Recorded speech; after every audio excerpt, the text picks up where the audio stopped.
Nuestro invitado es el periodista Mario J. Pentón. Mario J. Pentón trabaja con el Nuevo Herald y el Miami Herald, importantes diarios, los más importantes diarios del sur de Florida. Mario, entre otras especialidades, sigue muy de cerca el tema de Cuba. Es probablemente uno de los periodistas más informados de lo que acontece dentro de la isla. Mario, muchas gracias por estar con nosotros. Ricardo, un placer estar en tu programa. Mario, te hemos convocado aquí y de nuevo te lo agradecemos para informarnos, ¿no? Yo soy, por supuesto, nacido en Cuba, cubano de corazón, a pesar de que me ha tocado vivir casi toda mi vida, menos 10 añitos que pasé en Cuba, en el exterior. Y trato de mantenerme al tanto, pero no tengo el tipo de acceso a la información ni el conocimiento que tienes tú. ¿Qué está pasando en Cuba? Dinos algo del movimiento San Isidro. Bueno, Ricardo, hagamos un poco de recapitulación. ¿Qué fue lo que sucedió? Pues que uno de los miembros del movimiento San Isidro, un grupo de artistas independientes cubanos que radican en esa zona, San Isidro, un barrio que se divide entre La Habana Vieja y Centro Habana, pues uno de los miembros de ellos fue detenido y acusado del delito de desacato, que es un delito que normalmente utiliza la policía política cubana cuando quiere condenar a un disidente. Este muchacho, Denis Solís, un rapero, es condenado a 8 meses de prisión. La respuesta del movimiento San Isidro, de un grupo de artistas irreverentes y contestatarios al poder, pues es hacer un susurro poético, le llaman, recitar poesías para con eso protestar ante el abuso policial y ante la represión del Estado. Cuando hacen esto, pues viene la policía y los rodea en la casa y no deja entrar a nadie en la casa. Y ellos radicalizan su protesta y se declaran en huelga de hambre y sed, una parte de los que estaban allí dentro, otra parte en huelga de hambre y otros sencillamente acompañan a los huelguistas. El Estado cubano, la respuesta que da esto es que entran a la sede del Movimiento San Isidro y se los llevan a todos detenidos. Luego, cuando el mundo artístico cubano ve esto, un grupo de alrededor de 300 artistas se planta frente al Ministerio de Cultura y exige ver al ministro de Cultura y que el ministro de Cultura tome cartas en el asunto y respete al arte independiente. Esto es algo inédito, algo que realmente no se ve en Cuba desde hace mucho, pero mucho tiempo. Entonces, el ministro de Cultura nunca apareció, el viceministro de Cultura logra negociar una serie de acuerdos con 30 representantes de este grupo de 300. Alrededor de estos 300, el ejército despliega a centenares de paramilitares vestidos de civil listos para reprimir la protesta. Y 24 horas después, todas estas promesas cayeron en saco vacío. El gobierno hizo programas televisivos donde volvió a acusar a los artistas de ser mercenarios y pues rompió todos los acuerdos. Denis Solís sigue preso y a Luis Manuel Otero Alcántara lo ingresaron contra su voluntad en un hospital y apenas ayer fue liberado, hoy lo volvieron a detener y nuevamente lo han liberado. Pero en toda Cuba se ha desatado una represión sin precedentes, diríamos, en las últimas 2 o 3 décadas, donde han detenido a muchísimos jóvenes artistas y a jóvenes en general que se han manifestado a lo largo y ancho de todo el país pidiendo sobre todo libertad de expresión. La reunión que estaba pautada con el ministro de Cultura de Cuba, Elpidio Alonso Grau, ¿todavía se va a llevar a cabo o como parte de este cambio del gobierno? El viceministro Fernando Rojas llegó a ciertos acuerdos preliminares, pero se iba a hacer una reunión con el ministro, que aparentemente no estaba en La Habana cuando se produce la protesta frente al ministerio. ¿Todavía se va a llevar a cabo la reunión con el ministro de Cultura? Es una incógnita. Lo que han dicho muchos de los que debían ir a reunión es que han sido acosados por la policía política, y realmente el ambiente, sobre todo de parte del gobierno, ha sido más bien de no dialogar. El mismo gobernante, Miguel Díaz-Canel, que estuvo en una supuesta protesta autoconvocada, algo que es completamente falso, porque incluso se demostró que los carros del Estado, los autos del Estado iban a buscar a los manifestantes, que los obligaron, los coaccionaron a muchos jóvenes para que fueran a ese lugar en el Parque Trillo, en La Habana. Pues el mismo gobernante dijo que solo va a dialogar con quienes quieran más socialismo y más revolución. Es decir, quien tenga una opinión diversa no va a ser bienvenido. Durante la manifestación frente al Ministerio de Cultura se presentó ahí Fernando Pérez, una figura de mucho reconocimiento en el cine, reconocimiento internacional. Jorge Perugorría, un actor, director, pintor también, que es conocido mundialmente y se valora su talento. Aide Milanés, por cuenta propia, una conocida cantautora, hija de Pablo Milanés, se han manifestado, Carlos Varela, se han manifestado en apoyo a este movimiento. ¿Qué lectura le damos a esto? ¿Qué importancia puede tener esto dentro y fuera de Cuba? Sí. También Leoni Torres, uno de los grandes cantantes cubanos de esta época, pues también se ha solidarizado en el mundo de la música urbana. Tienes a Chocolate MC, a una serie de reggaetoneros que también han estado ahí, La Diosa. Yo creo que ha sido un movimiento transversal, ha sido un apoyo transversal, y se ha visto desde muchos espacios artísticos el apoyo al movimiento San Isidro.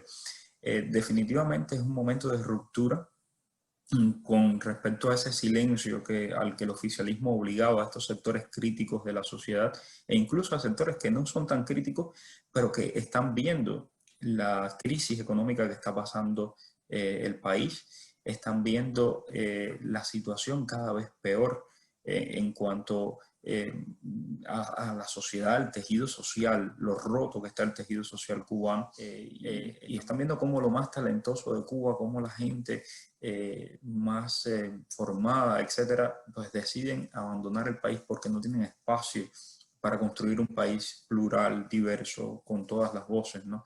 Recordemos que el año pasado Cuba hizo una reforma constitucional donde el oficialismo impuso el sí, y donde supuestamente se ratificó el carácter socialista del gobierno cubano, etc. Pero el no, la opción de que no querían esa constitución, la opción de que querían algo diferente, fue criminalizada. Por ejemplo, durante este año hemos visto la implementación, y el año pasado, del decreto ley 349, un decreto ley para censurar a los artistas, para que solamente pueda producirse un arte que esté acorde a los principios del gobierno. Hemos visto también el decreto ley 370 para culpar a la gente y para criminalizar la expresión en las redes sociales, que han sido una especie. Entonces, hay un grupo de artistas, hay un grupo de jóvenes que está viendo esto y está diciendo, no, queremos otra Cuba diferente, y lo están expresando. Vimos manifestaciones aquí en Miami también, principalmente por cubanos de las nuevas generaciones, ¿no? Yo no tengo constancia de que hubo mucha participación ni presencia de lo que nos hemos dado a llamar el exilio histórico. De esta parte del estrecho de Florida, tú como periodista, ¿crees que la gente, digamos, de mi generación entiende lo que está ocurriendo en Cuba? Yo creo que han sido muchos años de ruptura, han sido muchos años de aislamiento. Y entonces hay un grupo de exiliados cubanos que tienen una idea de Cuba, que es esa Cuba que quedó en el pasado, digamos los que vinieron en los años 80, o incluso los que vinieron antes en los vuelos de la libertad, etc. Tienen una idea de una Cuba que ya no es la Cuba de hoy. La Cuba de hoy es una Cuba donde digamos, ya puedes comprar y vender propiedades, ya puedes tener una serie de pequeñas libertades que eran impensables en otra época. Es una Cuba donde incluso la gente puede atreverse a criticar hasta un punto. En la Cuba de los años 80 eso era impensable. Incluso en los años 90 con Fidel Castro eso era impensable. La Cuba de hoy tiene una generación joven que creció en el llamado periodo especial, que lo único que ha visto es miseria y ha visto cómo se derrumba el país, como mismo se derrumban los edificios republicanos de La Habana, ¿no? Entonces, es otra Cuba que va cambiando y a veces desde el exilio cuesta bastante comprender estos cambios y acompañar estos cambios. Hay mucha gente en el exilio que quiere un cambio radical de la noche a la mañana y ¿por qué la gente no sale? Bueno, pues porque la gente tiene miedo y a veces les cuesta entender la dinámica dentro del país, ¿no? Mucha gente me pregunta siempre, bueno, ¿y por qué no hay grandes manifestaciones? ¿Por qué la gente va, por ejemplo, a este tipo de eventos como el del Parque Trillo, donde estaba el gobernante Miguel Díaz-Canel? Y no entienden que un régimen totalitario, donde todo viene del Estado y donde hay muchos mecanismos de control que van desde tu cuadra, donde te están vigilando, hasta la escuela donde va tu hijo, donde lo obligan a participar en eso, es completamente diferente a lo que vivimos en una sociedad libre, ¿no? Tú mencionabas, Mario, que en días recientes, desde hace días, hay una ola represiva a lo largo y ancho de la isla. ¿En qué desemboca esto? Denis Solís sigue preso, 8 meses de prisión. Acabo de recibir la noticia que Tania Bruguera, que participa en este tipo de protestas, se ha unido al movimiento San Isidro, ha sido amenazada precisamente por supuestamente violar el decreto 370 y el decreto 349. ¿Qué va a pasar? ¿Tú crees que ganan terreno estos disidentes o que el régimen los va a liquidar? Bueno, aparentemente, a pesar del recrudecimiento de esta represión, ¿verdad? De que se están llevando detenidos a un montón de personas que sencillamente lo único que han hecho es expresar su apoyo al movimiento San Isidro, pues también esto tiene un costo político para el régimen. El régimen en este momento está perdiendo muchísima credibilidad cuando habla de que es una Cuba para todos los cubanos y de que están dispuestos a pensar y a dialogar y pensemos Cuba, todo lo que intentó vender el régimen con la figura del Díaz-Canel, un intelectual, un gris funcionario del Partido Comunista, pues todo eso se ha venido abajo. Y yo creo que lo que ha mostrado estos últimos días es que definitivamente no están dispuestos ni a dialogar y mucho menos a hacer poder o a estar súplicas de la gente, entre otras muchas cosas. El fin de las tiendas en dólares, por ejemplo. Sí. Unas tiendas en un país donde completamente desabastecido, las tiendas, las únicas tiendas que tienen productos, te los venden en dólares, pero además el Estado ni siquiera te da la posibilidad de tú comprar los dólares, de comprarle a él mismo los dólares para tú poder ir a la tienda, ¿no? Si no tienes familia en el extranjero que te mande esos dólares, no puedes. Que por cierto es uno de los reclamos del movimiento San Isidro, la eliminación de las tiendas en dólares. Recientemente leí algo que escribiste tú sobre la unificación de la moneda, del CUC con el peso. ¿Qué nos puedes decir? ¿Hay algo nuevo sobre eso? ¿Eso es un proyecto que todavía mantiene el régimen? Sí, claro, y que además es muy importante y hay que hacer, tarde o más temprano el gobierno tiene que hacer esto, por un tema de sanear sus ventas, etcétera.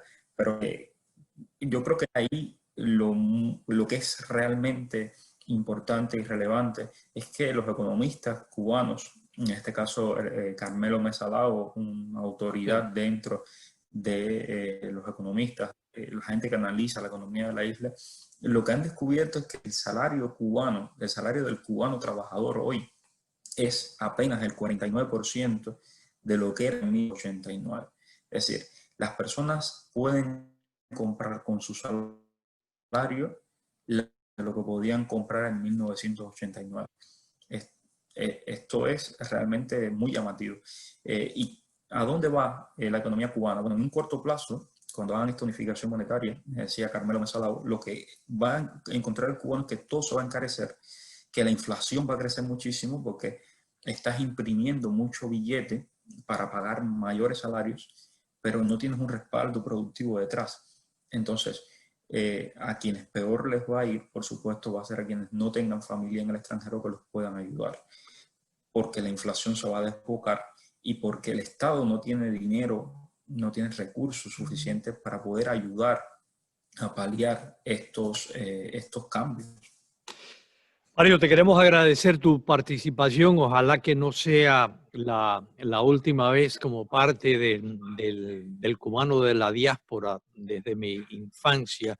Me interesa a mí conocer mucho de lo que está ocurriendo dentro de Cuba. Me impresiona mucho la participación de esa juventud a que tú te referiste, gente que tuvo que sobrevivir o que apenas sobrevivió el periodo especial. Me gustaría usar este espacio para establecer puentes entre los cubanos que llevamos mucho tiempo fuera de Cuba y los cubanos como tú de otra generación y que tienen muchísima información valiosa para nosotros que seguimos ansiando una mejor vida, una mejor calidad de vida para un pueblo que se merece una mejor suerte de la que ha sufrido durante estos últimos 62 años. Cierro felicitándote por tu excelente labor periodística. Eres una de mis fuentes de información. Un abrazo. Vale. Otro grande, gracias por todo. Gracias por invitarme a tu programa.